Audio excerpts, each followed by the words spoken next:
The champagne flute with the tiny chip at the rim has always been mine. It's my quiet way of keeping track of what's in my hand when the room is full and the air smells like praise. Tonight the house hums with low laughter in the courtyard, silver tapping against porcelain. The ocean presses its steady palm against Charleston as if to hush us. My kitchen island carries a small forest of glasses and an even smaller field of white pastries. I'm turning 71, and 2 hours ago I signed the last document that separated me from the company I built after my husband died. $21.8 million says I did something right. But money draws predators as surely as blood and water. I stand near the French doors watching my guests circulate through the garden. The fairy lights strung through the live oaks cast everyone in a gentle glow. These are my people, colleagues and friends gathered to celebrate not just my retirement, but the educational publishing company I built from nothing but grief and determination. The champagne flute with the chip catches the light when I lift it. I've kept this imperfect glass for 20 years, a reminder that flawed things can still serve beautifully. I run my thumb over the tiny imperfection barely noticeable, unless you know to look for it. Like so many things in life. Jessica makes entrances like weather. All gloss, a change in pressure you feel in your bones. My daughter-in-law smiles at me, as if the smile is my gift. Her dress tonight is emerald silk, calculated to make every other woman feel underdressed. The emeralds at her throat match her dress exactly, a birthday gift from James last year that I know for certain cost more than his monthly mortgage. "Martha," she calls across 3 conversations. "You sit. Let me handle guests." And in 15 years of marriage to my son, I've never seen her polish a glass, but here she is, triangular nails flicking away invisible spots, a host so attentive she could be campaigning for sainthood. I watch as she arranges cheese on a platter, her movements precise and camera-ready. I'm talking with my former COO about legacy when I see it. A small amber bottle, the kind you'd use for essential oils or tinctures, pinched between 2 fingers palmed near the champagne. The movement is delicate and practiced. The dropper plumb bob squeezes blooms something clear into the flute with the chip. My flute. My heart slows to a dangerous calm. The kind that used to come over me in board meetings when someone thought I'd be easy to intimidate. Jessica glances left-right, seals, the cap drops the vial into the zip of a designer clutch, and turns her face into a portrait of daughterly concern, just as I reach the table. "Martha," she begins, then catches herself. She calls me Martha when we're being polite, and Sarah when she's imitating intimacy. "Martha, you look a little pale. Sit, please. Celebrate. You earned this."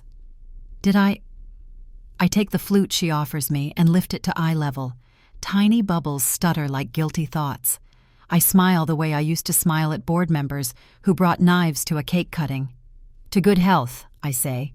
"To fresh beginnings," she purrs, and I almost pity the performance. I don't drink it. I drift. I wasn't always Martha Coleman, founder and CEO of Lighthouse Educational Publishing.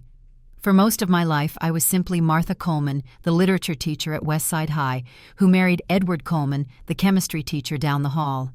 We were the kind of teachers who stayed late, who knew every student's story, who believed education was the doorway to a better world.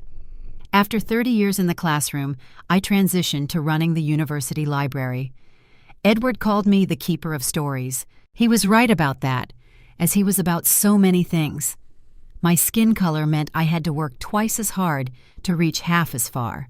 The first black department head at the library, I carried that weight with quiet dignity. Edward understood. As a black man in the sciences, he too knew what it meant to be exceptional, just to be considered acceptable. We found strength in each other's ambitions, in our shared belief that knowledge could transform lives. Our small Charleston house became a sanctuary of books and dreams. Every wall lined with shelves Edward built by hand. Students would come for dinner for advice, for a glimpse of what was possible. Our table often crowded with young people hungry for more than food. That was our first form of publishing, feeding minds around a dining table worn smooth by eager elbows. When cancer took Edward, it took him quickly. Too quickly for goodbyes, too quickly for plans. What it didn't take was the house we'd restored together, a historic Charleston single with a wraparound porch and a garden I could lose myself in for hours. Edward had insisted on an insurance policy that paid off our mortgage. "Just in case," he'd said with that half-smile that meant he was protecting me from his fears. After the funeral, after the casseroles stopped appearing on my porch, after colleagues stopped checking in, I found myself alone with grief and purpose. Edward and I had always talked about writing better textbooks, ones that engaged students rather than numbed them. With my library background and his notes on chemistry education, I started small. One workbook for high school literature, then another for chemistry using Edward's methodology. The nights were the hardest, sitting at our old dining table, red pen in hand, marking manuscripts the way I'd once marked student essays. Sometimes in the silence between page turns, I'd hear Edward's voice suggesting a clearer explanation, a better example. I'd talk back to him, arguing points as if he were still across the table from me. Perhaps that's why my books seemed to speak directly to readers. They were born of conversation with a ghost. 5 years later, Lighthouse Educational Publishing had 30 employees and contracts with school districts in 3 states. 10 years later, we were national. The money came as a surprise. Educators don't expect to become wealthy, but quality educational materials were in demand, and I had built a company that delivered them with integrity. I poured the profits back into scholarships, into library funding, into the community that had given me and Edward our chance. But I also began to restore our house the way Edward had always dreamed. The garden especially became my canvas, each plant chosen with purpose, roses for beauty, herbs for cooking, and yes, the traditional Charleston plantings, including oleander for their historical significance. Edward's botany books guided my choices. His chemistry knowledge made me respectful of what beauty could conceal. James, our only child, never showed interest in the business.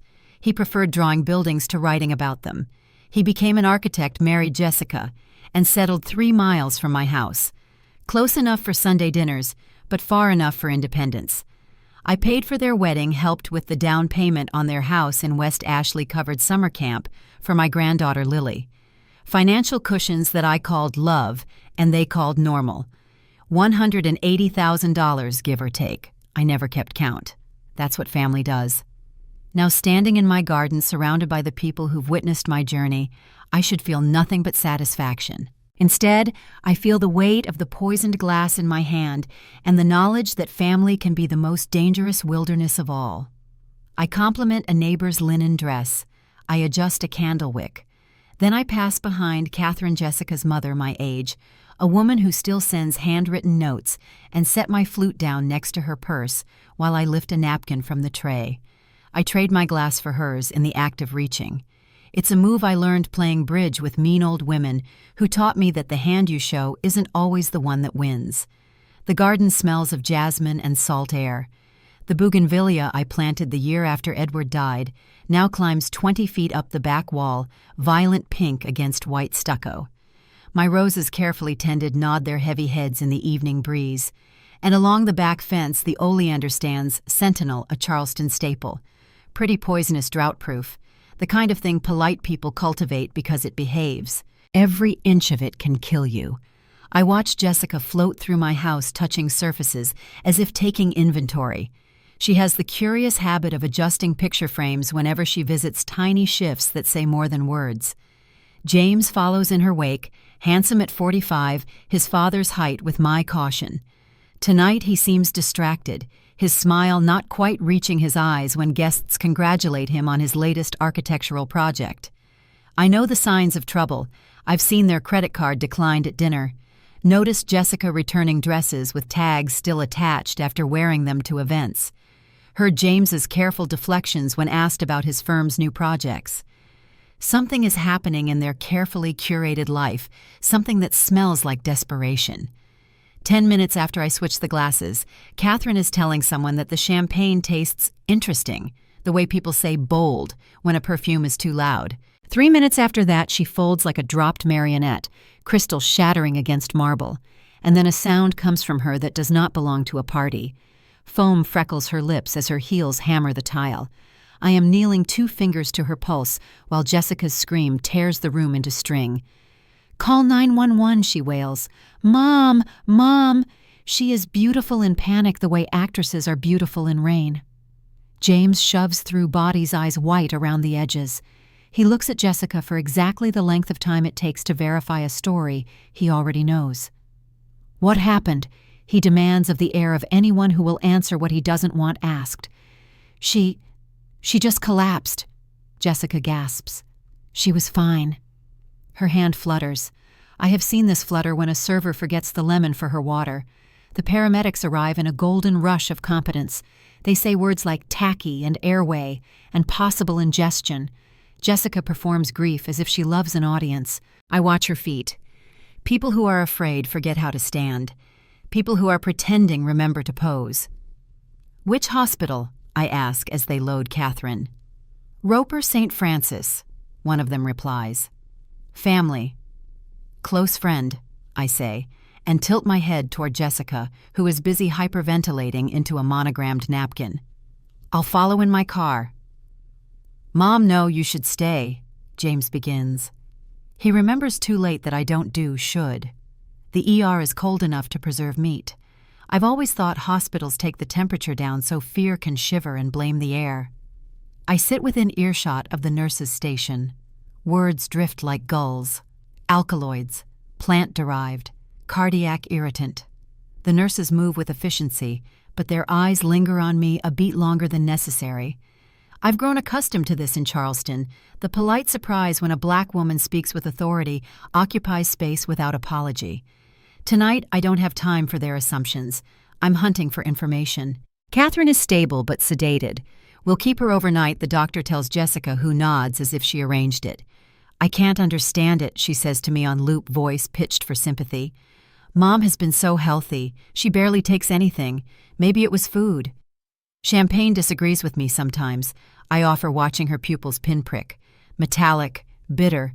Strange how a good bottle can turn. Champagne. She stumbles over the word, recovers. No, the doctor said it wasn't anything like that." Of course the doctor did not say that. Doctors say, "We don't know yet," until they do. James sits rigid, phone face down on his knee. I raised him to make eye contact with problems. He's looking at anything else. A generation of men learned to outsource difficulty to women whose spines they mistook for furniture. I taught mine better. I thought I did. By the time the nurse tells us Catherine will sleep, now it is past midnight. Outside, humidity drapes the parking lot like a wet sheet. James walks me to my car, performing beautiful sun. "Maybe stay with us tonight, Mom. After that, we'll take care of everything." How careful. Keep me in their house, under their roof, on their timetable, while they look for whatever went wrong with their plan. "That's sweet," I say, and unlock the door. But I like my own pillow. At home, I do what I've done for 45 years when something smells wrong. I make coffee, and I list what I know. The legal pad fills itself with facts. James is firm. The last 3 projects stalled. His last celebratory dinner with me charged on a card for the points. Jessica's styling business. A website with stunning photography and thin testimonials. Invoices paid late. A habit of returning dresses unworn. The West Ashley house refinanced twice. HELOC rumor via a neighbor who sees everything. I turn to a fresh page and write dates. When did things begin to shift? 6 months ago. James stopped bringing business associates to dinner. 4 months ago, Jessica began commenting on how unnecessarily large my house was for one person. 2 months ago, they asked if I'd considered downsizing to something more manageable. Last month, James inquired about my will, as if the thought had just occurred to him. The pattern emerges like a photograph in developing fluid. Slow at first, then all at once undeniable. The cars in their driveway leased. My gifts. Down payment help. Summer camp for Lily. Sprung tuition. Generous spackle smeared over bad planning. $180,000 give or take. I called it love. They called it normal. I get up long before dawn and walk the garden that Edward planted when hope was still a physical thing we watered. The oleander along the back fence glows ghost white in the half-light. I touch a leaf and remember the botany book Edward kept in our bedroom. The warnings it contained. Charleston gardens are beautiful and deadly if you know what to look for. Edward had been fascinated by the duality of plants. Nature doesn't make moral judgments, he used to say. The same compound that kills in one dose heals in another.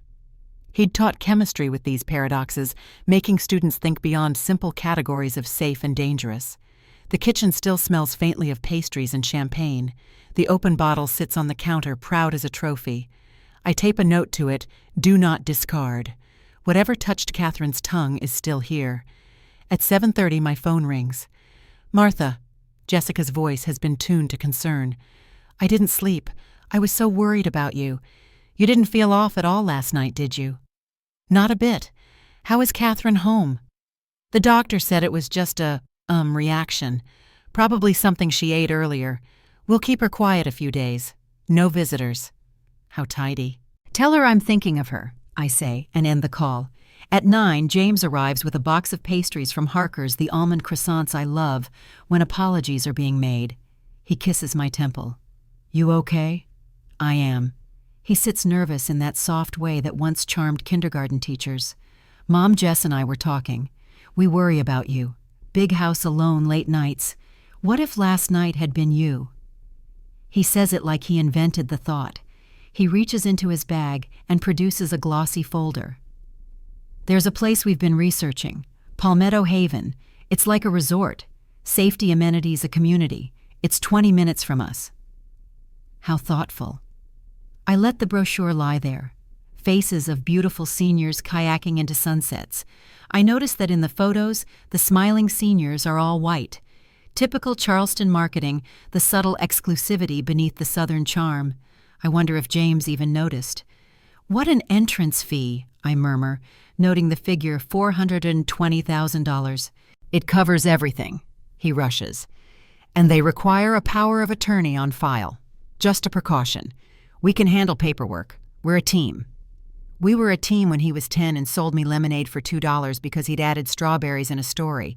He knows how to wrap need and care. "I'll think," I tell him, and I watch the relief loosen his mouth. He expects a yes, the way a gambler expects the next hand to be kind. When he leaves, I call my attorney, Victor. "I need you," I say. "Martha."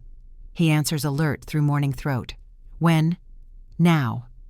By noon, I am in Victor's paneled office, looking out over a city that looks like lace from this high up. I tell him everything. The vial, the swap, the fall, the words in the ER, the brochure on my table, the requirement for a broad legal leash called care. Victor listens as if listening were a profession in itself. 75 years old, bow tie impeccable, he's been my attorney since I incorporated Lighthouse. He believed in me when the banks didn't. Now he believes me when my own son doesn't. When I first walked into his office 20 years ago, I was just a teacher with an idea. The other law firms had shown me their junior associates, young white men who smiled too much and listened too little. Victor, already established and respected, had taken the meeting himself. "Ideas interest me," he'd said, "especially from people who understand value." He'd been one of the first black attorneys in Charleston to break into corporate law. He understood what it meant to build something that wasn't expected to exist. "You're sure you saw her doctor the glass?" "I'm sure," I say, and in my mouth it tastes like iron. "And I'm reasonably sure she used oleander." His eyebrows lift by a precise millimeter. "Common, lethal. Hard to trace if you don't know to look." We sit in silence for a moment, two people considering the weight of attempted murder in a family. "We will document everything," Martha, Victor says finally. "First, a competency assessment by someone they don't know and can't buy. Second, a trust structure that punishes interference. Third, medical directives that name who you trust and who you don't." "And the rest?" I ask. "The rest," he says, "is theater. You will nod where they expect you to nod, and when they reach, they will grab smoke." In the parking garage, the air tastes like pennies. I sit in my car with my hands on the wheel and allow myself 1 minute to feel the smallness that tries to creep in when your child looks at you like an account. Then I start the engine. I've been underestimated by friendlier faces for longer years. On my way home, I stop by Mrs. Tilda Ray's porch, our retired ER nurse with a voice like a paring knife. I bring her a bag of biscuits and ask if it were a puzzle in the Sunday paper, if champagne ever tasted metallic, what would she think? She doesn't blink. "Oleander," she says. "Old city trick. Pretty shrub ugly exit." Tilda and I go back to my early days in Charleston. Another black woman who carved her space in a profession that didn't expect her. She'd been head nurse in the ER for 30 years, seen everything from garden poisonings to hurricane casualties. Nothing surprises her anymore. That's why I trust her judgment.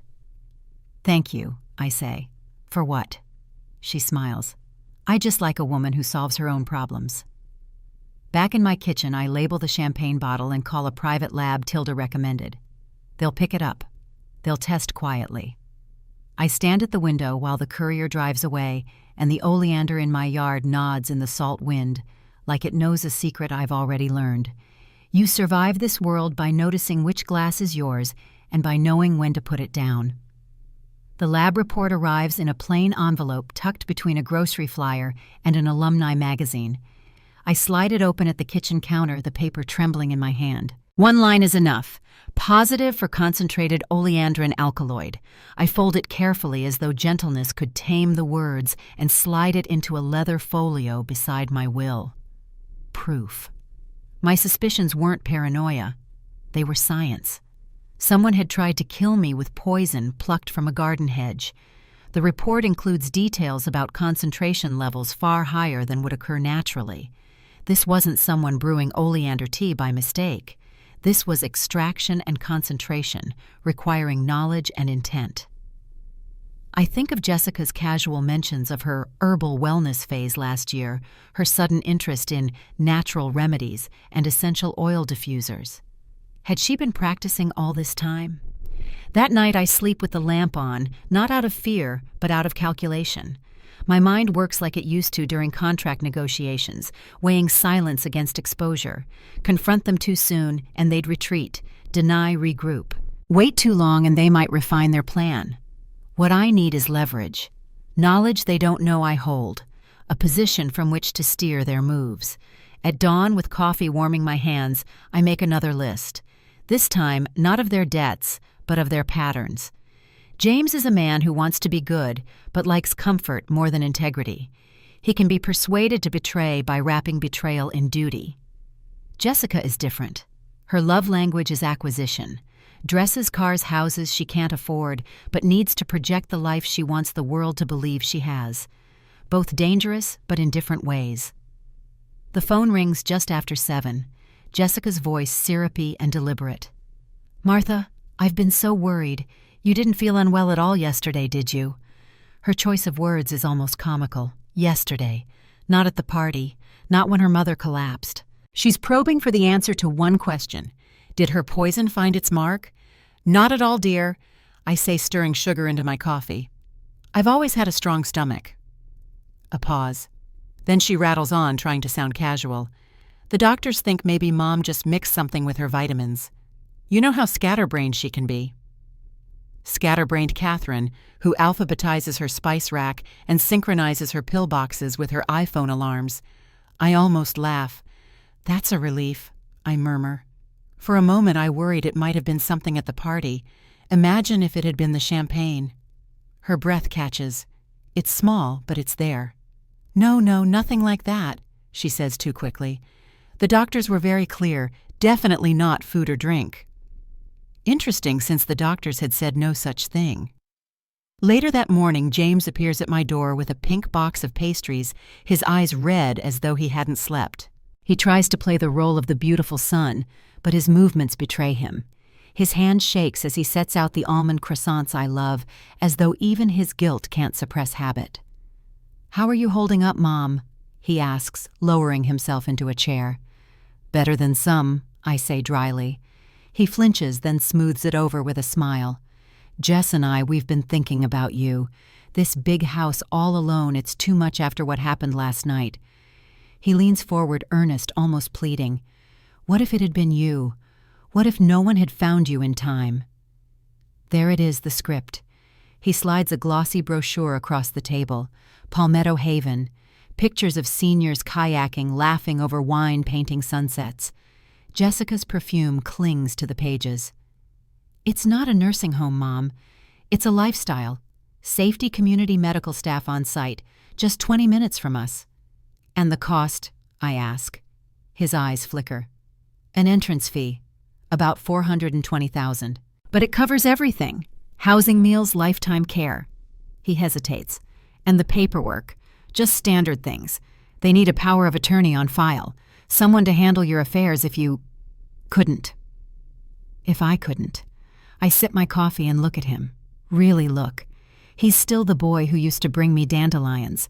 Still the teenager who'd once cried over a broken science fair project. But layered over that boy is a man with debts in his pockets and a wife whispering poison into his ear. I'll think about it. I say, smiling the way I used to when I knew a negotiation was already mine. When he leaves, I lock the brochure in my desk and call Victor. Prepare the documents, I tell him. He doesn't ask which ones. The ER waiting room at Roper St. Francis Hospital has the particular silence of people trying not to imagine the worst. I sit with my purse on my lap watching the fluorescent lights buzz above like trapped insects. 3 days have passed since Catherine collapsed at my party, and Jessica's story has shifted with each telling food allergies and unexpected medication, interaction, low blood sugar. The truth remains sealed in the champagne bottle in my refrigerator, waiting like evidence. I've come to check on Catherine against Jessica's wishes. She's been remarkably insistent that her mother needs rest and isn't taking visitors. Too insistent. The kind of insistence that grows from fear rather than concern. The nurse at the station recognizes me from the night Catherine was admitted.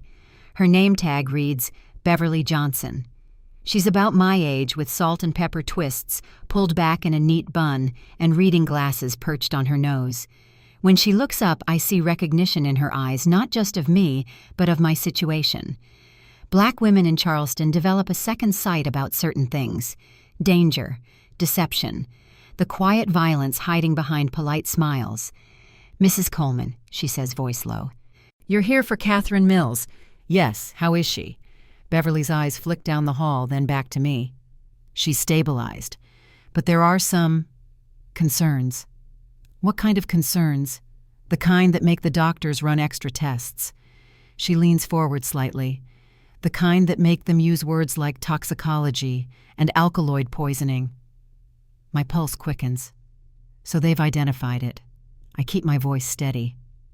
"May I see her, just for a moment?" Beverly hesitates, then nods. "Room 342. Her daughter stepped out for coffee. You might have about 10 minutes. I thank her with a nod that carries more meaning than words could. The solidarity of women who understand the need for information for truth, even when others try to bury it. Catherine lies against white sheets, looking smaller than I remember. Her usually perfect silver bob lies flat against the pillow. The monitors beside her bed beep with reassuring regularity. Her eyes flutter open when I approach. "Martha," she whispers, voice rough from the intubation they'd performed the night she arrived. "What are you doing here?" I take her hand. Her skin feels like tissue paper over bone. "I needed to see you were all right." "Jessica said, no visitors." "Yes, she mentioned that." I sit in the chair beside her bed. "Catherine, what did the doctors say happened to you?" She frowns, confusion crossing her face. "Something about a plant toxin, poisoning. But that can't be right. Who would—" Her voice trails off, and I see the moment the question forms in her mind, the possibility too terrible to speak aloud. "I don't know." I lie because the truth would crush her. "But I'm going to find out."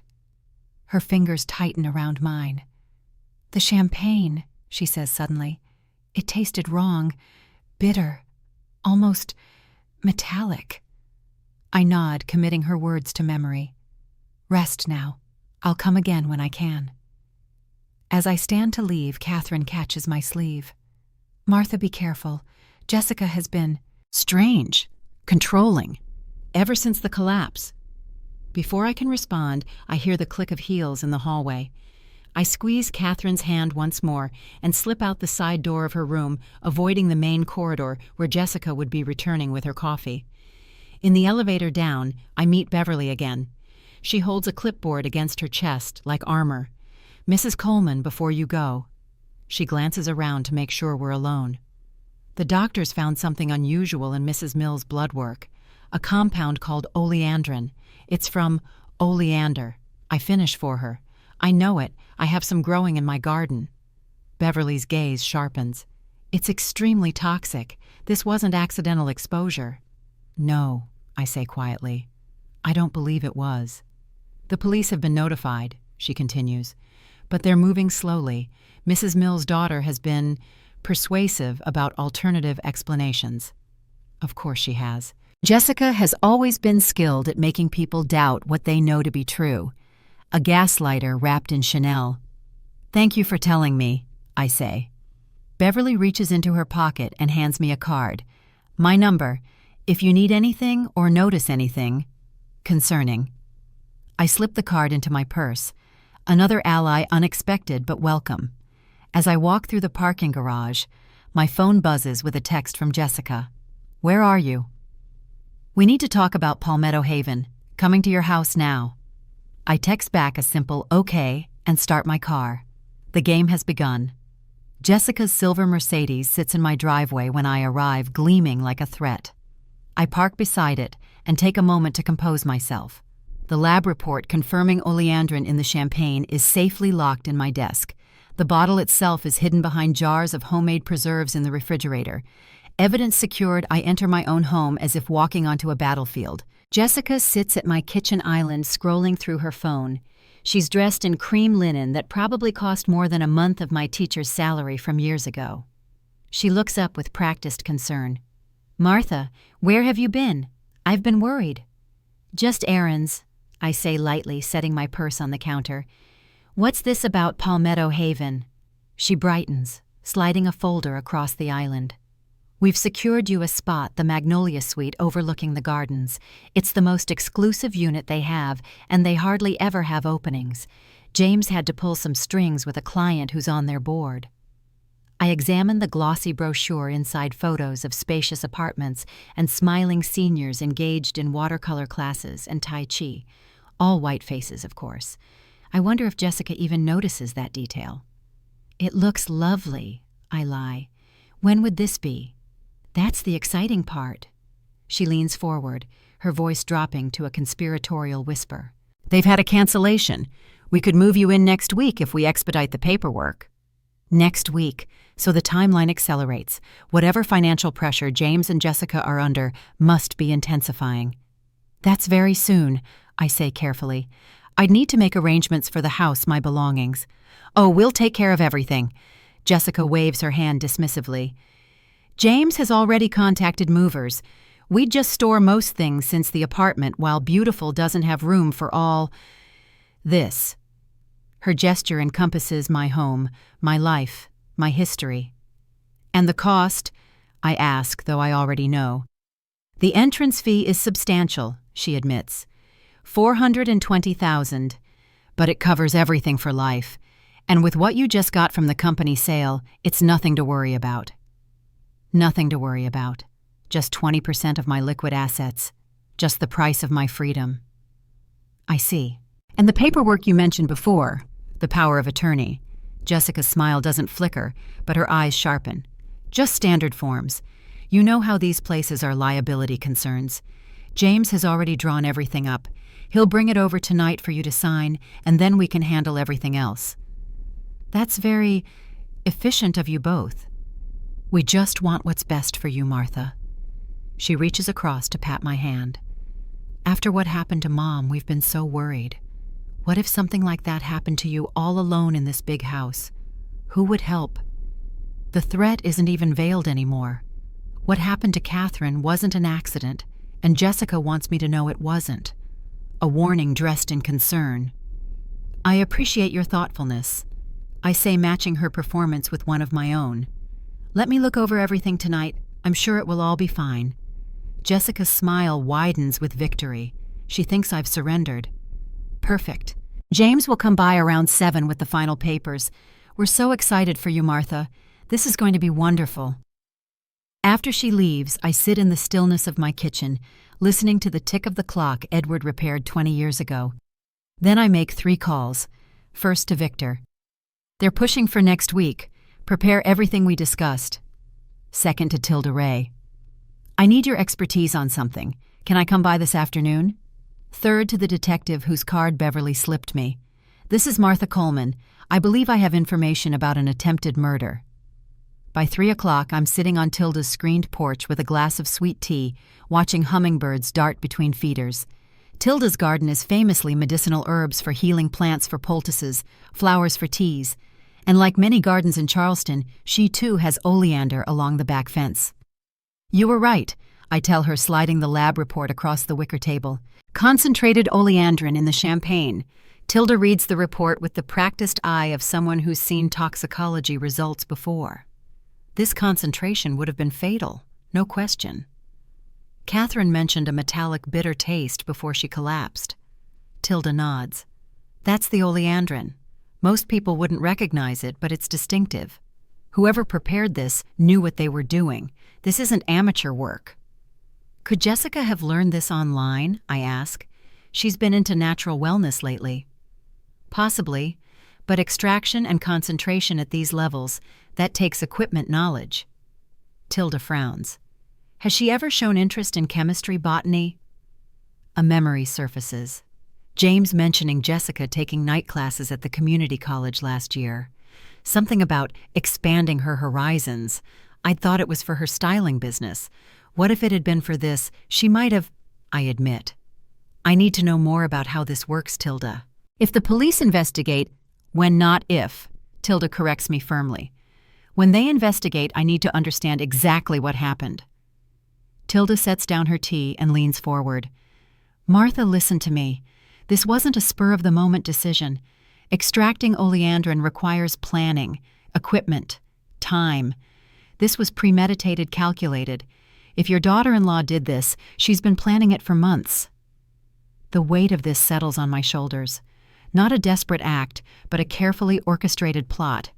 And if Jessica had been planning this for months, what else might she have prepared? I need to protect myself, I say quietly. Yes, you do. Tilda reaches into her pocket and pulls out a small digital device. This is a voice recorder, tiny, nearly invisible. I used to keep one for difficult patient interactions in the ER. I take the recorder, feeling its weight in my palm. You think I should record them? I think, Tilda says carefully, that people who poison champagne rarely stop at one attempt.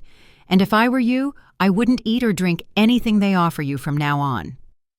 Par Cruz arrives at my home at 4:30, precisely on time as always. In her pressed gray suit and sensible shoes, she looks more like an accountant than a private investigator, which is exactly why she's so effective. People tell her things because they don't perceive her as a threat.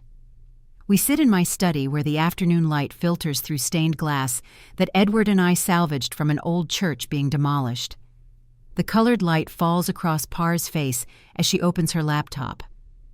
It's worse than I thought, Martha, she begins without preamble. Your son and daughter-in-law aren't just in trouble, they're drowning. She turns the screen toward me, showing spreadsheets and documents meticulously organized. Their mortgage has been refinanced 3 times in 4 years. They have a second mortgage they took out last year. Their home equity line of credit is maxed out at $175,000. Credit card debt totaling just over $80,000, spread across 6 cards. I stare at the numbers, trying to process the magnitude. How did it get this bad? James's firm hasn't turned a profit in 22 months. Par cuts in. They've been floating payroll with personal loans. The 3 employees he had left all quit within the last 6 months. He's essentially a one-man operation now, and the office lease is 3 months in arrears. And Jessica's styling business, Par's expression tells me everything before she even speaks. It's a shell. She has the website, the Instagram account, the business cards, but there's almost no income. What little comes in goes immediately out for expenses, mostly clothes, photography, and marketing materials. It's not a business. It's a hobby she's pretending is a career. I think of all the designer outfits, the vacations to Bali and Paris, the private school for Lily, the facade of success they've maintained while their financial foundation crumbled beneath them. What triggered this? They were doing well a few years ago. Par scrolls to another document. 2 major projects James was counting on fell through last year. One client went bankrupt mid-construction. Another pulled out after a zoning dispute. He'd already invested significant resources in both, but even before that, their spending consistently exceeded their income. I remember Jessica's increasingly elaborate birthday gifts for James each year, the champagne tastes that grew as their bank accounts shrank, keeping up appearances at any cost. "What else?" I ask, sensing there's more. Parr hesitates, then opens another file. "This is what concerns me most. 6 months ago, Jessica took out a life insurance policy on you. $500,000. She listed herself as the beneficiary, claiming insurable interest as your caregiver." My caregiver? The absurdity of it would be laughable if it weren't so sinister. I've never needed care a day in my life. The paperwork was handled sloppily. The insurance company assumed James would be the beneficiary since he's your son. They didn't verify Jessica's claims too carefully. Something cold settles in my stomach. She's been planning this for at least 6 months then. Parr nods grimly. And there's one more thing. James has been making regular payments to a doctor named Lionel Avery. He's a geriatric psychiatrist who specializes in competency evaluations. The pieces click into place with terrible clarity. They have a backup plan. If the poison failed, they'd have me declared incompetent. Exactly. Dr. Avery has a reputation for being accommodating to families seeking control of elderly relatives' estates. His evaluations tend to find exactly what the paying family member wants them to find. I sit back in my chair, processing everything. They need money desperately. The poison was Plan A. Palmetto Haven and a declaration of incompetence is Plan B. Parr closes her laptop. "There's something else you should know. James has been looking into your company sale, specifically trying to determine exact figures and where the money is being held." Of course he has. $21 million would solve all their problems. "What do you recommend?" I ask. "Document everything. Record conversations if legal in your state. Don't sign anything they give you. And most importantly, don't be alone with either of them." I think of James coming tonight with papers to sign, papers that would give them control over my life, my home, my assets, everything I've built. "I won't be signing anything," I assure her, "and I'll have my own witness present tonight." After Parr leaves, I call Victor again. "I need you here at 6:30. James is coming at 7 with papers for me to sign." "I'll be there," Victor promises. "And Martha, don't eat or drink anything they might have handled." "I've already had that warning today," I say with grim amusement. "Don't worry, I've become very careful about what I consume." At precisely 6:30, Victor arrives carrying his leather briefcase. At 75, he still has the bearing of a man who knows his own worth, his bow tie perfectly centered, his shoes gleaming. We've barely settled in the living room when headlights sweep across the front windows. James early for once. "That's not like him," I murmur. "Eager to secure his prize," Victor responds. But when the doorbell rings, it's not James who stands on my porch. It's Detective Naomi Morgan of the Charleston Police Department, badge in hand. "Mrs. Coleman, I'm Detective Morgan. We spoke on the phone earlier. May I come in?" I invite her inside, introducing Victor as my attorney. Detective Morgan is younger than I expected, perhaps 40, with the careful observation skills of someone who misses nothing. Her gaze sweeps the room, noting details, making connections. "I understand you have information regarding the incident involving Catherine Mills," she asks once we're seated. "Yes," I say. "I believe she was intentionally poisoned, and I believe the poison was actually intended for me." Detective Morgan's expression remains professionally neutral, but her posture shifts slightly forward. "That's a serious allegation, Mrs. Coleman. What evidence do you have?" I explain everything, seeing Jessica with the dropper, the switched glasses, Catherine's collapse. I provide the lab report confirming oleandrin in the champagne and explain the connection to the oleander in my garden. "And you believe your daughter-in-law was responsible?" the detective asks. "I know she was. I saw her do it." "Saw her do. And your son?" I hesitate.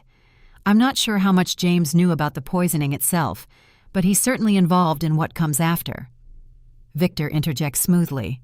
"Detective, we also have evidence of significant financial motives. Mrs. Coleman recently sold her company for a substantial sum. Her son and daughter-in-law are in severe financial distress. Furthermore, there's a life insurance policy that was taken out on Mrs. Coleman by her daughter-in-law 6 months ago." Detective Morgan makes notes in a small black notebook. And you mentioned they're pushing you to move into an assisted living facility. Palmetto Haven, I confirm. James is coming here tonight with papers for me to sign, including a power of attorney that would give them control over my finances. The detective checks her watch. What time is he expected? 7 o'clock. She considers for a moment. I'd like to be here when he arrives, Mrs. Coleman. Not visibly, perhaps in another room. I want to hear what he says when he thinks it's just the two of you. Victor raises an eyebrow. You're suggesting a controlled encounter. Exactly. Mrs. Coleman would wear a wire and I would monitor from nearby. If your son incriminates himself or reveals details about the poisoning attempt, that would be valuable evidence. I think of the voice recorder Tilda gave me already tucked into the pocket of my cardigan. I'm willing to do that. Detective Morgan nods. Let's set it up then. We don't have much time. Within 20 minutes, I'm wired with both the police equipment and Tilda's recorder as a backup.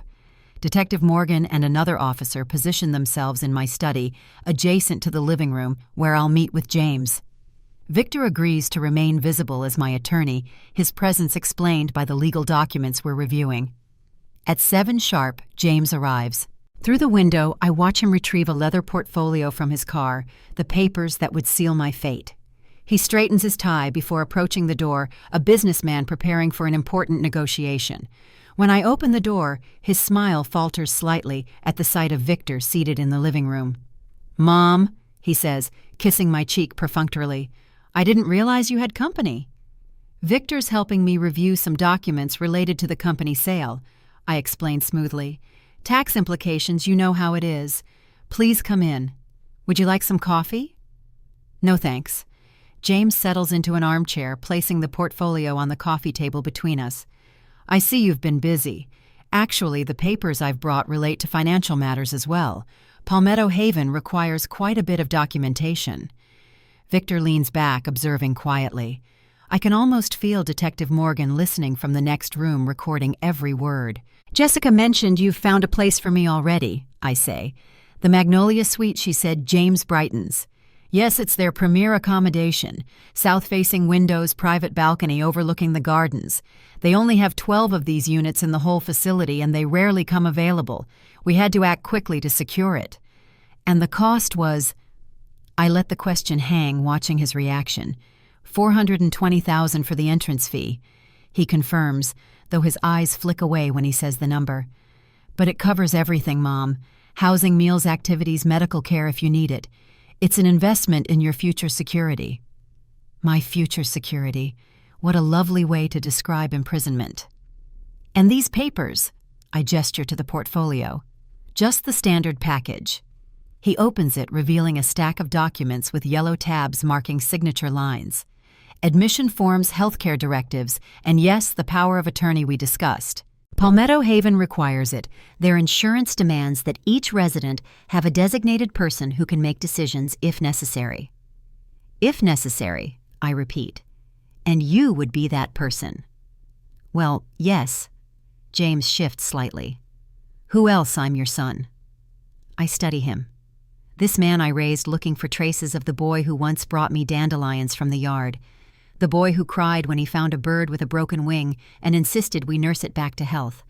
Where did that compassionate child go? When did money become worth more than morality? James, I say carefully, aware of the recording. Before I sign anything, I need to ask you something important. Did you know what Jessica put in my champagne glass at the party? His face goes still, a mask sliding into place. What do you mean? I saw her, James. I saw Jessica put something into my champagne glass, the glass with the chip that everyone knows is mine. His throat works as he swallows. Mom, I don't know what you're talking about. Jessica didn't... The lab results came back. I interrupt gently. Oleandrin. From the oleander in my garden. A concentrated extract that would have been fatal if I had drunk it. James stands abruptly, color draining from his face. You're confused. That's exactly why we're worried about you. These accusations. This paranoia. Victor speaks for the first time. It's not paranoia when there's scientific evidence, Mr. Coleman. The champagne was tested by an independent laboratory. "This is ridiculous," James sputters. "I'm trying to help my mother to get her into a safe environment where she'll be cared for, and she's accusing my wife of attempted murder." "Not just attempted murder," I say softly. "A calculated plan, the life insurance policy Jessica took out on me 6 months ago. The consultation with Dr. Avery about having me declared incompetent. The convenient opening at Palmetto Haven just as I receive my company sale proceeds. It's all connected, isn't it?" James stares at me, shock giving way to something darker. "You've been investigating us, having us followed. I've been protecting myself," I correct him. "The way you should have protected me as my son." He sinks back into the chair, running a hand through his hair, a gesture so reminiscent of Edward that it makes my heart ache despite everything. "You don't understand," he says finally, his voice low. "We're ruined, Mom. The firm is failing. The house is underwater. The credit cards are maxed out. Lily's school is threatening to remove her if the tuition isn't paid. We had nowhere else to turn. So Jessica decided I should die." I ask, my voice steady, despite the pain lancing through me. "And you went along with it." James looks up, something desperate in his eyes. "I didn't know she would go that far. I swear I didn't know about the poison." "But afterward, when Catherine collapsed instead of you when Jessica told me what happened," he trails off, unable to finish. "You didn't stop her," I finish for him. "You didn't go to the police. Instead, you came here with Plan B. Get me declared incompetent, control my assets, solve your problems with my money one way or another." The silence stretches between us, thick with decades of shared history and the bitter knowledge of betrayal. Finally, James speaks, his voice barely above a whisper. "I'm sorry, Mom. I never meant for it to go this far. She pushed. I followed. I kept telling myself you'd be safe, that you'd still be here, and we'd just have the money." I lean forward, my fingers lacing together on my lap. "Do you even hear yourself? You talk about me like I'm a vault with a pulse. Not a mother, not a woman who carried you through nights you don't even remember. Just a resource you could reallocate when convenient." His face twists with shame, and for the first time in decades, he has no argument. "James," I say softly, "love is not a transaction, and greed doesn't disguise itself as protection, not from a son to a mother." He drops his gaze, staring at his hands. "What happens now?" The door to the study opens, and Detective Morgan steps into the room. "Now, Mr. Coleman, we have some questions for you down at the station."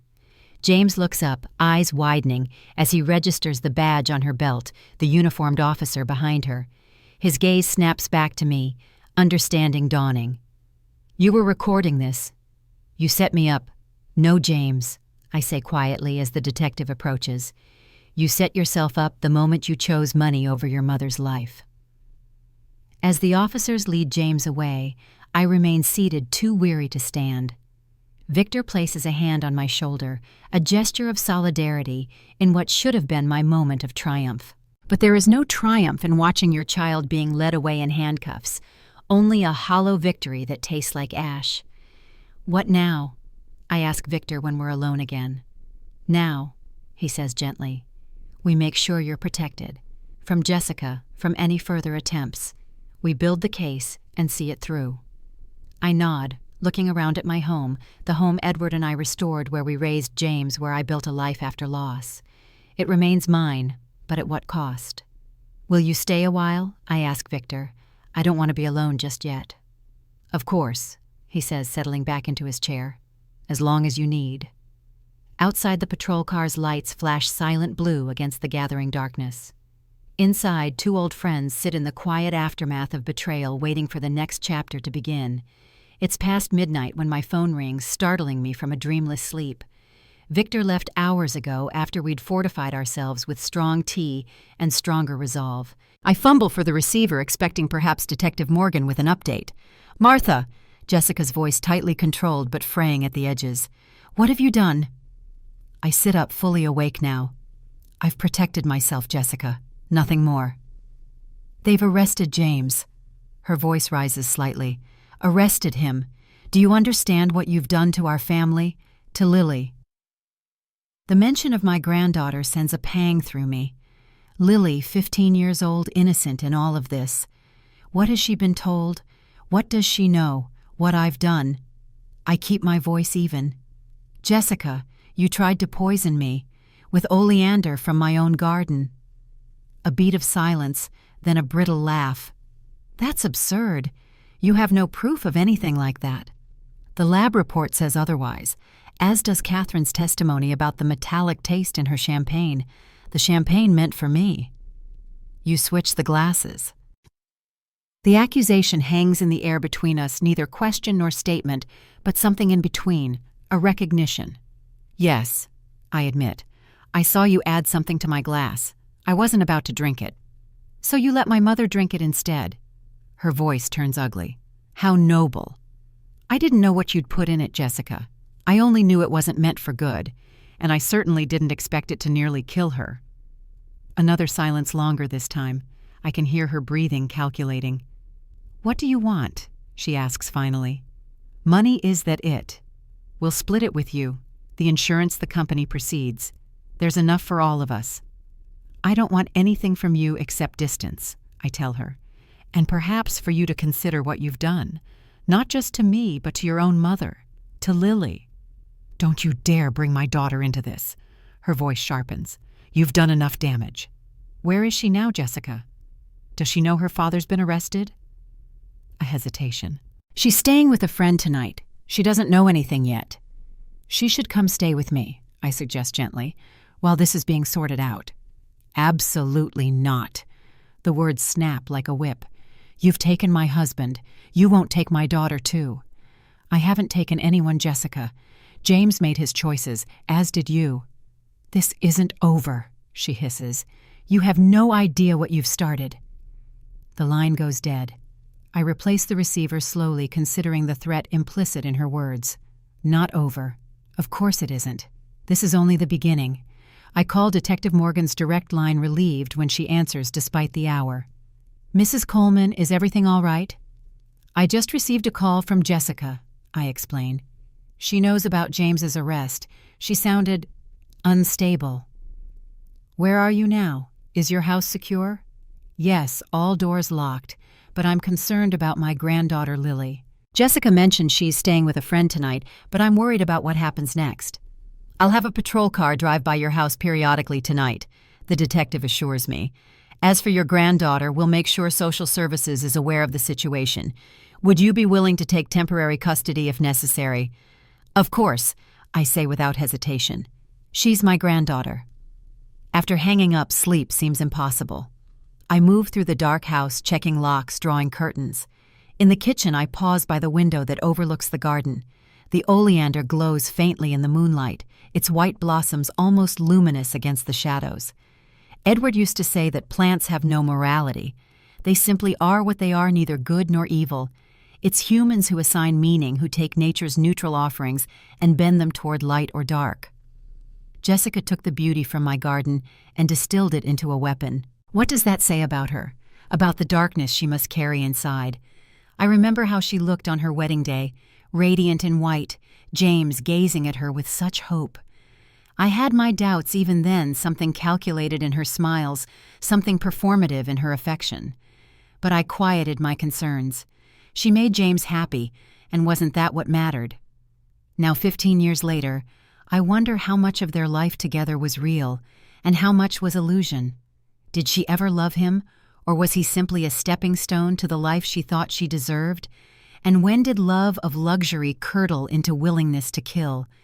These questions circle like moths around a flame as I wait for dawn, for whatever the new day will bring. One thing is certain, nothing will ever be the same again. Jessica's arrest makes the local news by morning. A small item in the crime report section, local woman charged in poisoning attempt. Her mugshot appears online an hour later. Hair-limp makeup, absent the careful facade of perfection, stripped away. I can't bring myself to look at it for more than a moment. Detective Morgan calls with an update. We executed a search warrant at your son's home this morning. Found the oleander extract hidden in a false bottom of Jessica's essential oil cabinet, chemistry equipment in the garage. She'd been manufacturing the poison for months. And James? I ask. still claiming he had no knowledge of the poison itself, but he's admitted to the financial scheme. The district attorney is considering charges of conspiracy and attempted fraud. I close my eyes, feeling the weight of it all. And Lily, my granddaughter. She's with Child Protective Services for now. They'll want to speak with you about temporary placement. By afternoon, I'm sitting in a sterile office at the Department of Social Services, answering questions about my ability to care for a teenager. Yes, I have a spare bedroom. Yes, my home is safe. Yes, I understand the trauma she's experiencing. The social worker, Ms. Patel, regards me with a mix of sympathy and caution. Mrs. Coleman, I have to ask, given the family situation, are you prepared for the emotional challenges Lily may have complicated feelings about what's happened? She's my granddaughter, I say simply. Whatever she feels, however she processes this, I'll be there for her. Her mother is being held without bail, Ms. Patel continues. Her father will likely face charges as well. This is a lot for a 15-year-old to handle. I know, but she shouldn't have to handle it alone. 2 hours later, Lily enters the room, a duffel bag clutched in her hands. Tall like her father, with my dark eyes and stubborn chin. She looks at me with an expression I can't quite read. Not anger, not relief, something in between. "Grandma," she says, voice flat. "Lily." I stand, but don't move toward her, giving her the space she needs. "I'm so sorry about all of this." She shrugs, emotion so teenage in its affected nonchalance that it nearly breaks my heart. "They said Mom tried to kill you, and Dad knew about it." The bluntness of her statement catches me off guard. Yes, that's what happened. Why? The simplicity of the question belies its impossible depth. Money. I tell her because she deserves the truth. They were in financial trouble. They saw my company sale as a solution. Lily nods slowly. Dad's been weird about money for a while. Mom keeps buying stuff, but then the credit cards get declined. I heard them fighting about it. She drops her bag and looks at me directly. "I want you to know I didn't know anything about this. I wouldn't have let them hurt you." The fierceness in her voice reminds me so much of myself at her age that tears spring to my eyes. "I know that, Lily. I never thought otherwise. Can we go home now?" she asks suddenly, sounding very young. "Not their house, your house." "Yes," I say, gathering her bag. "Let's go home." In the car, Lily stares out the window, watching the familiar streets of Charleston pass by. "They told me I might have to testify against Mom and Dad." I grip the steering wheel tighter. "Only if you know something relevant to the case." "I might," she admits quietly. "I found some weird stuff in Mom's essential oil cabinet a few months ago. Bottles that didn't have labels, equipment I didn't recognize. When I asked her about it, she got really angry, said it was for a special project and to stay out of her things." My breath catches. "Did you tell the police this?" She nods. "The detective lady. She said it was important." Another piece of evidence against Jessica, another nail in the coffin of her defense, and my granddaughter forced into the role of witness against her own mother. "I'm sorry you're caught in the middle of this, Lily." She turns to look at me, eyes suddenly fierce. "I'm not in the middle. I'm on your side. What they tried to do, it's wrong, evil." Her certainty is both heartbreaking and fortifying.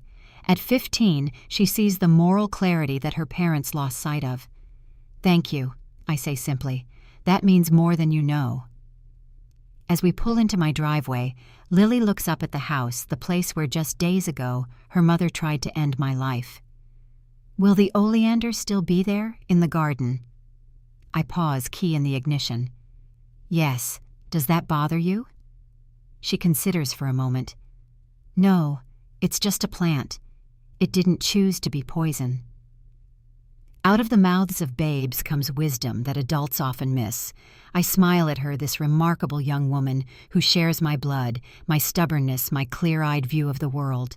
No, it didn't. It's what people choose to do with it that matters.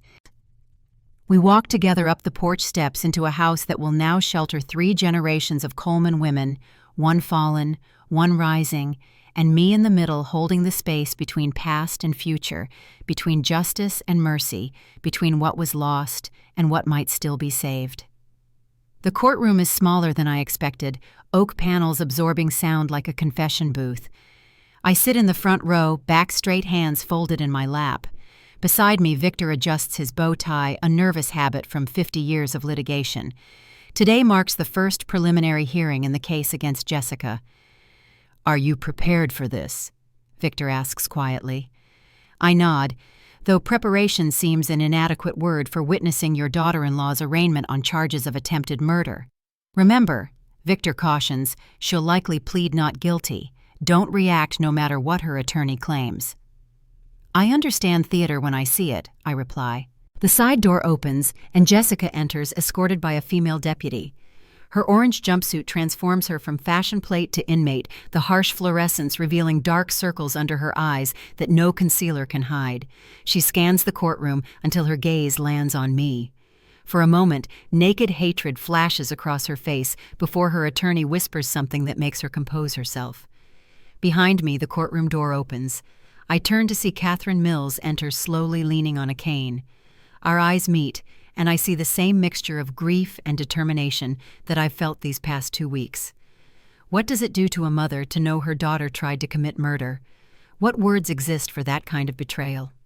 Catherine takes the seat beside me, her hand briefly touching mine, a gesture of solidarity between two women whose lives have been shattered by the same person. "How are you holding up?" I whisper. "One day at a time," she answers, eyes fixed on her daughter at the defendant's table. "And Lily, adjusting. She's stronger than any of us realized." The judge enters, and we rise. The formalities begin, case numbers, charges read aloud, rights explained. Jessica is charged with attempted first-degree murder conspiracy to commit murder and elder exploitation. The prosecutor, a woman with steel-gray hair and precise movements, presents the evidence collected so far, the oleandrin in the champagne, the extraction equipment found in Jessica's home, the life insurance policy. When asked for her plea, Jessica's voice rings clear, not guilty. Her attorney immediately moves for bail, citing Jessica's ties to the community and her daughter's needs. The prosecutor counters with the evidence of premeditation and the potential flight risk, given the severity of the charges. Your Honor, the defendant methodically planned to poison her mother-in-law for financial gain. When that attempt accidentally poisoned her own mother instead, she proceeded with an alternate plan to have Mrs. Coleman declared incompetent and institutionalized.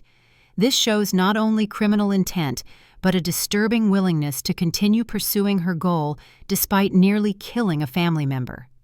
The judge denies bail, citing the extraordinary planning and callousness evident in the case.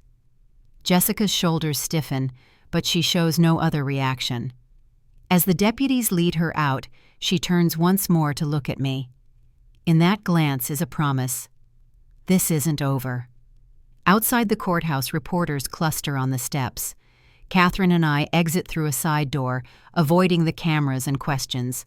Detective Morgan meets us at the car. "Mrs. Coleman, Mrs. Mills, I wanted to update you. We've uncovered some additional evidence you should know about." We follow her to a quiet corner of the parking garage. "We found a journal in a hidden compartment of Jessica's closet," Morgan explains. "It details her plans going back almost 8 months. There are chemical formulas, notes on oleander toxicity, even calculations of how much money she stood to gain from your death." I absorb this, the cold calculation of it all. "And James, did the journal mention him?" "Not explicitly. She refers to Jay several times, saying he doesn't have the stomach for what needs to be done, but will benefit from the results." Catherine leans heavily on her cane. "My daughter planned this for 8 months. "I'm afraid so, ma'am. The journal also contained information about other potential targets." My head snaps up. "What other targets?" Detective Morgan's expression darkens. "There were notes about your granddaughter Lily, specifically about how Lily might complicate inheritance matters if Mrs. Coleman died. There were calculations about life insurance policies for Lily as well." A chill runs through me that has nothing to do with the garage's temperature. She was considering harming Lily. "We don't have proof of intent, but the notes are concerning enough that we've added them to the case file. I wanted you both to know, especially since Mrs. Coleman now has custody of Lily." Catherine sways slightly, and I grip her arm to steady her. "My own daughter," she whispers. "How could she become this person without me seeing it?" I have no answer for her. The same question has haunted me about James. How do we miss the darkness growing in those we love until it's too late? Thank you for telling us, I say to Morgan. I'll take extra precautions with Lily's safety. We've increased patrols near your home, the detective assures me. And Mrs. Coleman, there's something else. James has agreed to testify against Jessica in exchange for a reduced sentence. This news hits me like a physical blow. James turning on his wife. The final fracture in a family already broken beyond repair. When is all I can ask. He'll make a formal statement tomorrow. The DA thinks his testimony combined with the physical evidence and the journal will make for an airtight case against Jessica. As we drive away from the courthouse, Catherine stares silently out the window. I wonder what she sees in the passing Charleston streets, the daughter she raised, the warning signs she missed, the future now irreparably altered. Will you come back to the house? I ask her. Lily would love to see you. She nods slowly. Yes, we survivors should stick together. Survivors. The word settles around my shoulders like an unexpected weight. Is that what we are now? Women who outlived the murder attempts of those we loved. It seems an identity too heavy to carry. When we arrive home, Lily is sitting on the porch swing, a book open on her lap. She stands when she sees Catherine, uncertainty in her posture. What do you say to your grandmother when your mother tried to kill your other grandmother? What protocol exists for such a tangled web of betrayal? But Catherine opens her arms without hesitation, and Lily falls into them. They hold each other, the innocent and the collateral damage bound by loss and love in equal measure. Inside, I make tea while they talk quietly in the living room. The house feels different with Lily in it, livelier, yet somehow more fragile. Her presence reminds me of what's at stake, why I must see this through to the end. The kettle whistles and I arrange cookies on a plate, the ordinary rituals that keep us tethered to normalcy when everything else has come unmoored. As I carry the tray to the living room, my phone rings. The caller ID shows James's attorney. Hello. Mrs. Coleman, this is Lawrence Bennett. I represent your son. He's asked me to inform you that he'll be making a full statement to the district attorney tomorrow, detailing Jessica's plans and his own involvement. I've been told, I say, keeping my voice neutral. There's more. James specifically asked me to tell you that he wants to speak with you before he gives his statement. He says there are things you need to know that aren't in the official record. I consider this request weighing the pain of facing my son against the need for truth. When, this evening if possible, at the detention center, I can arrange a private meeting room. I look at Lily and Catherine, heads bent together over a photo album. They are picking up the pieces of their shattered family mosaic, trying to salvage what remains. Tell him I'll be there at 7. The detention center smells of industrial cleaner and despair. I follow a guard through a series of locked doors, each closing behind me with a finality that tightens my chest. The meeting room contains nothing but a metal table and 2 chairs bolted to the floor. I sit facing the door, hands folded in my lap, the posture of patience I perfected through decades of board meetings and difficult parent-teacher conferences. When James enters, flanked by a guard, I almost don't recognize him. 2 weeks in detention have hollowed his cheeks and shadowed his eyes. The confident architect has been replaced by a man whose blueprint for life has been erased and redrawn as a prison cell. Mom, he says, voice cracking slightly. Thank you for coming. I nod, not trusting myself to speak just yet. The guard leaves us alone, but watches through a window in the door.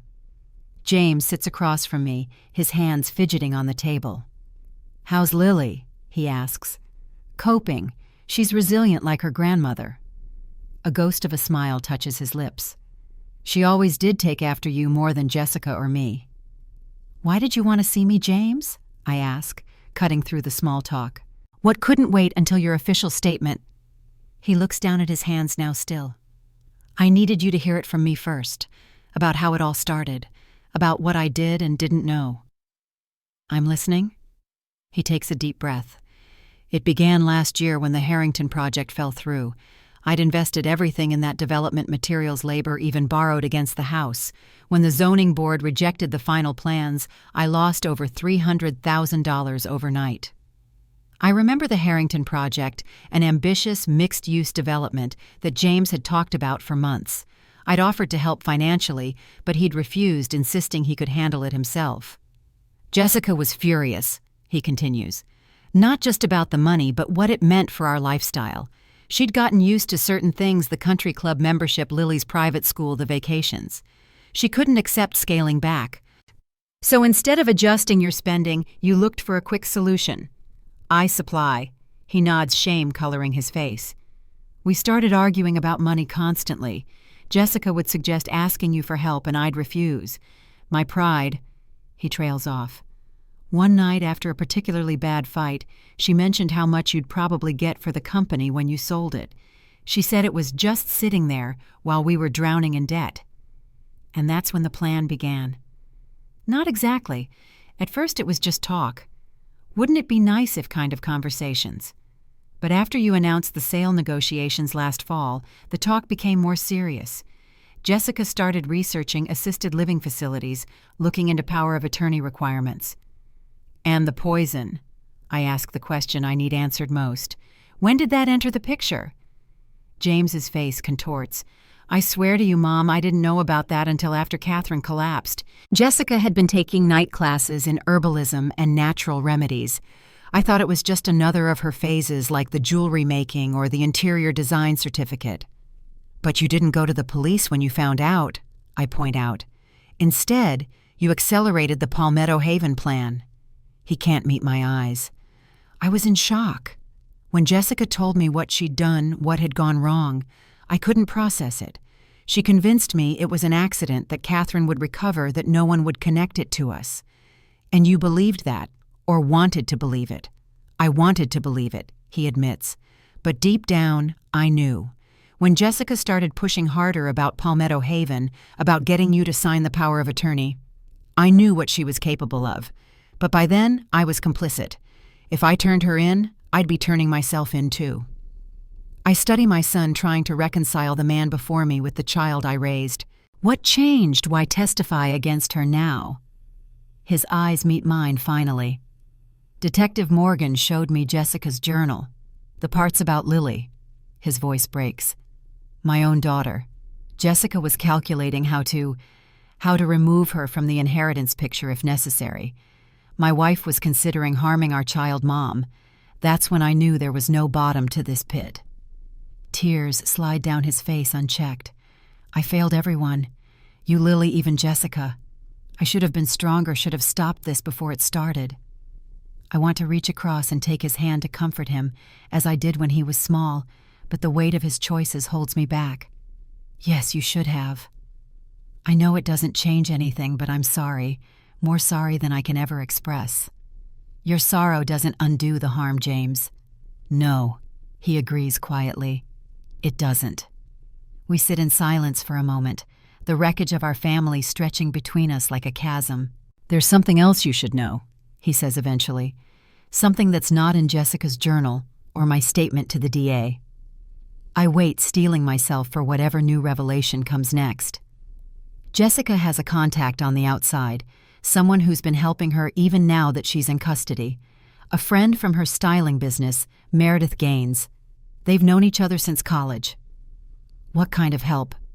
I don't know exactly, but Jessica called Meredith from jail several times before her phone privileges were restricted, and Meredith visited twice last week. I recall the name, a thin, blonde woman who occasionally appeared in Jessica's social media posts. Why are you telling me this?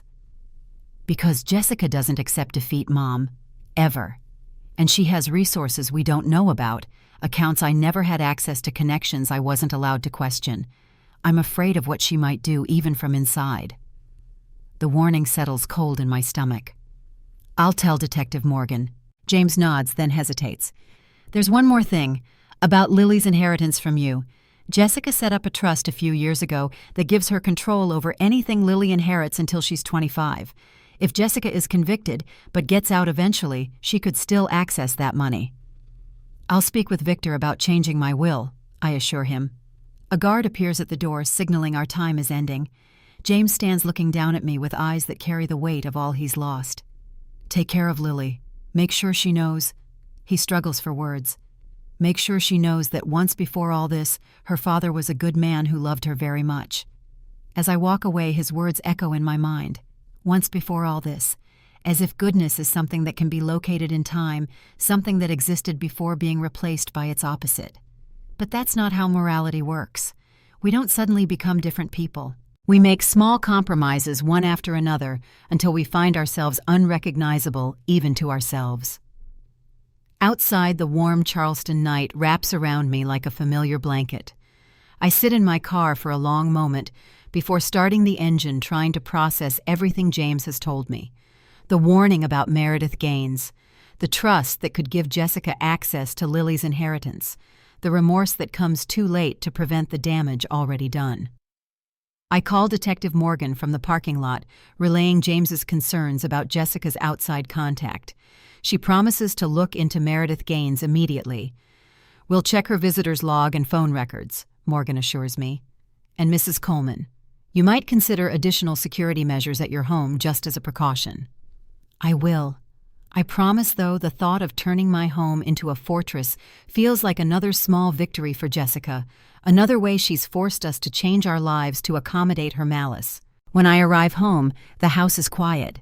Catherine has gone back to her own place, and Lily is asleep in the guest room that has become hers. I move through the rooms, checking locks, drawing curtains. In the kitchen, I pour a small glass of sherry, a habit Edward and I used to share after difficult days. Through the window, I can see the oleander glowing ghost white in the moonlight, its beauty unchanged by the knowledge of its danger. I think of Jessica, of how her external beauty masked the poison within, of how we often mistake loveliness for goodness, as if the two must naturally coexist. I sip the sherry and consider what comes next: the trial, the testimony, the slow, painful process of rebuilding what can be salvaged from the wreckage of betrayal, and through it all protecting Lily, the innocent inheritor of our family's tangled legacy.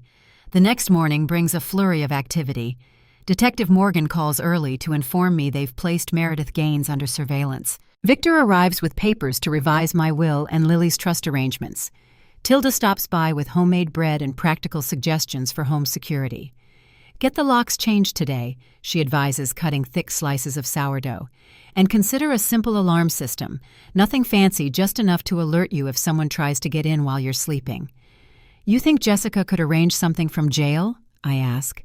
I think a woman who planned for 8 months to poison her mother-in-law isn't going to let steel bars stop her, Tilda replies bluntly, especially when money's involved. Victor agrees, his bow tie slightly askew in his agitation. Martha, I've seen cases where defendants manage remarkable feats from behind bars. We need to assume Jessica still has resources and motivation. By noon, a locksmith is changing every lock in the house, and a security company is installing a basic alarm system. I feel a strange mix of vulnerability and resolve, like a turtle creating a harder shell after a predator's attack. Lily returns from school, subdued, her backpack hanging from one shoulder.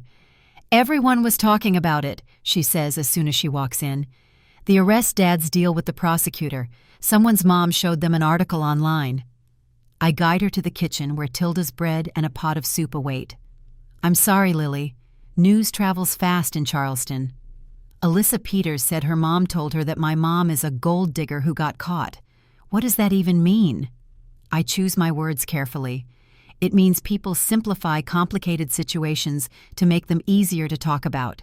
Your mother's actions were wrong, but human motivation is rarely simple enough for a single label. Lily picks at her soup. Dad's really going to testify against Mom? Yes. He's made a deal with the district attorney. Will I have to testify too? Her voice is small, her eyes fixed on the table. Only if you know something specific that the investigators need. Would that be difficult for you? She considers the question with a maturity that makes my heart ache. I think it would be hard to sit in the same room with Mom now that I know what she tried to do. To you, to Grandma Catherine, maybe even to me. The last words hang in the air between us. So she knows about the journal, about Jessica's calculations regarding her own daughter. Perhaps the investigators told her, or perhaps teenagers are simply better at finding information than adults realize. You won't have to face this alone, Lily. Whatever happens, I'm here. She nods, then asks the question I've been dreading. Will you ever forgive Dad? I take her hand across the table. Forgiveness isn't a single decision, Lily. It's a process that takes time. I'm still figuring out how to understand what happened, much less forgive it. But do you think you will eventually? I see the hope in her eyes, the child's wish for her broken family to somehow mend. I don't know, but I do know that whatever happens between your father and me, it doesn't change how either of us feels about you. You aren't responsible for fixing what the adults in your life have broken. She seems to accept this, at least for now. After lunch, she retreats to her room to tackle homework, the mundane rituals of adolescence continuing despite everything. I'm reviewing security system instructions when my phone rings with an unfamiliar number. Martha Coleman speaking. Mrs. Coleman. A woman's voice, crisp and unfamiliar. This is Meredith Gaines, Jessica's friend. My hand tightens on the phone. How did you get this number? That hardly matters. What matters is that we need to talk. About what exactly? About Jessica, of course, and about what it would take to make this situation go away. I choose my words with care, aware that this conversation could be important later. I'm not sure what you mean by go away. Jessica has been charged with attempted murder. That's not something that simply disappears. Everything has a price, Mrs. Coleman, Meredith says smoothly. Even justice. Are you attempting to bribe me, Ms. Gaines? A light laugh. Bribe is such an ugly word. I prefer to think of it as finding a mutually beneficial resolution. Jessica is willing to relinquish any claim to your estate or Lily's future inheritance in exchange for you dropping the charges. The state is prosecuting Jessica, not me. I couldn't drop the charges if I wanted to. But you could recant your testimony. Tell the police you were mistaken about what you saw, that the stress of Catherine's collapse confused you. The audacity is breathtaking. Why would I do that when I know exactly what I saw? Because Jessica has information that could make life very uncomfortable for you and your granddaughter. Things about James that haven't come to light yet. Things Lily shouldn't have to hear about her father in open court. A threat thinly veiled.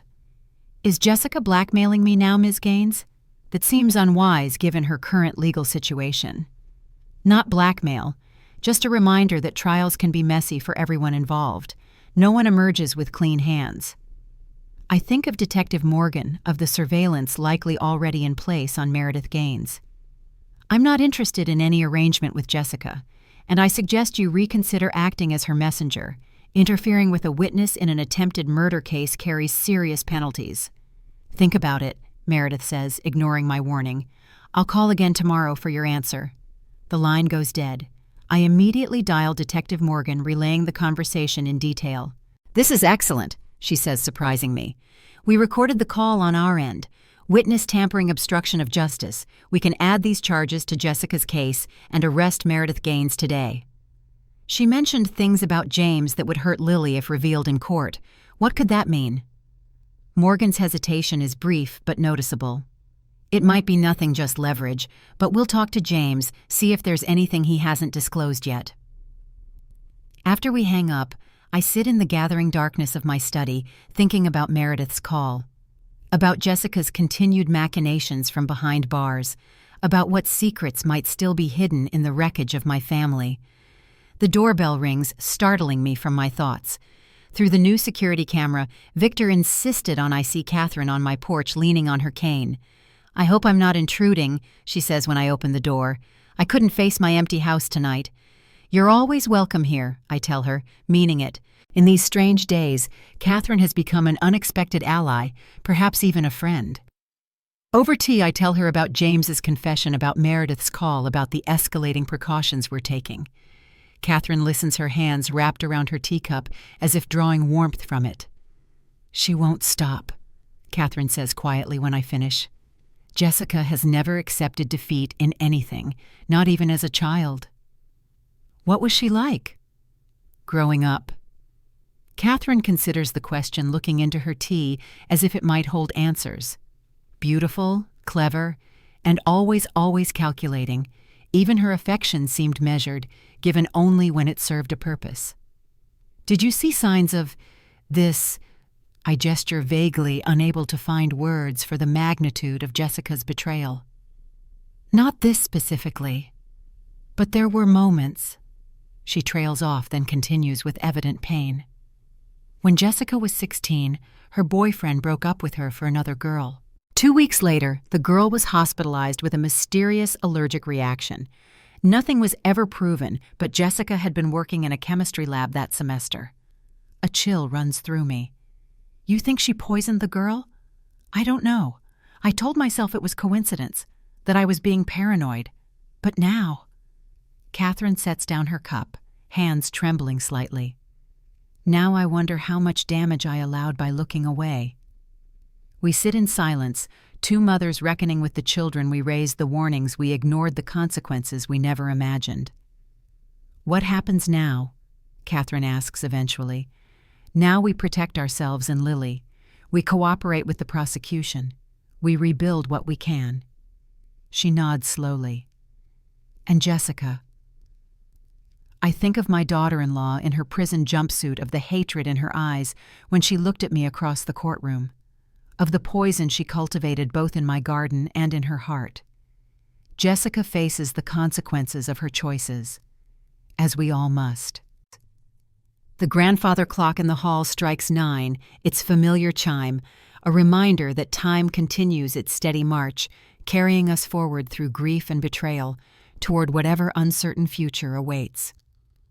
Stay tonight, I offer Catherine. The guest room is made up. She accepts with evident relief, and I show her upstairs. As I turn to leave, she catches my hand. Martha, thank you, for not hating me because of what she did. We're not our children's keepers, Catherine, not after they're grown. Jessica made her choices. They weren't yours. Sometimes I think they must have been somehow, that I failed her in some fundamental way. I shake my head. We give our children roots and wings. We can't control which direction they fly. Later, as I check the new security system one last time before bed, I pause at the window overlooking the garden. The oleander glows in the moonlight, beautiful and deadly. Tomorrow, I decide I will dig it up. Not because it tried to kill me, the plant itself is blameless, but because some reminders are too painful to keep. In its place, I'll plant something new, something for Lily perhaps, a legacy of growth rather than destruction, a sign that even from poisoned ground, new life can emerge. The Morrow Coleman Foundation for Elder Protection launches 6 months after Jessica's conviction. Named for Edward and Catherine's maiden name, it operates from a modest office in downtown Charleston, 2 blocks from Victor's law firm. Catherine, to everyone's surprise, finds her calling as our public speaker. People listen when I tell Jessica's story, she explains. They think, if it happened to her daughter, it could happen in any family. Lily thrives despite everything. She completes her junior year with remarkable resilience and wins a scholarship to Northwestern's pre-law program. I want to specialize in elder law, she tells me, as we tend the memorial garden we've planted where the oleander once grew. James serves his 3-year sentence teaching GED classes to fellow inmates. Lily visits him monthly, their relationship complicated but healing. Do you think people can change, Grandma? She asks after one visit. Yes, I answer carefully, but not easily and not without cost. Change requires facing truths about ourselves we'd rather avoid. In February, Detective Morgan calls with news. Jessica attempted suicide in prison. She's alive, but she left a note mentioning Lily. The note read, "Tell Lily I'm sorry I wasn't stronger. The darkness was always there even before she was born. It wasn't her fault." Spring arrives with a flourish of azaleas and camellias. Our garden blooms with Edward's roses and native flowering plants where poison once grew. Lily announces her name change. I'd like to be Lily Coleman Morrow, for you and Grandpa. And for Grandma Catherine, too. At the Foundation's first annual conference, Catherine and I stand together at the podium. Welcome, I begin. My name is Martha Coleman and this is Catherine Morrow. Our story begins with a poisoned glass of champagne, but it doesn't end there. Later that evening, Lily, Catherine, and I sit on my porch watching fireflies rise from the garden. I never thought I'd find family again, Catherine says softly. Family isn't always blood. I reply, thinking of Tilda Victor Beverly allies who became kin through crisis. Sometimes it's who stands beside you when the world falls apart. Lily leans against my shoulder. And sometimes it's who helps you rebuild. I pour 3 glasses of lemonade and raise mine in the gathering darkness. To what breaks us and to what we build from the pieces. In the distance, Charleston's church bells toll the hour. The night is kind. We have survived. We are rebuilding. We are finding our way forward one careful step at a time through a garden where poison once grew but roses now bloom.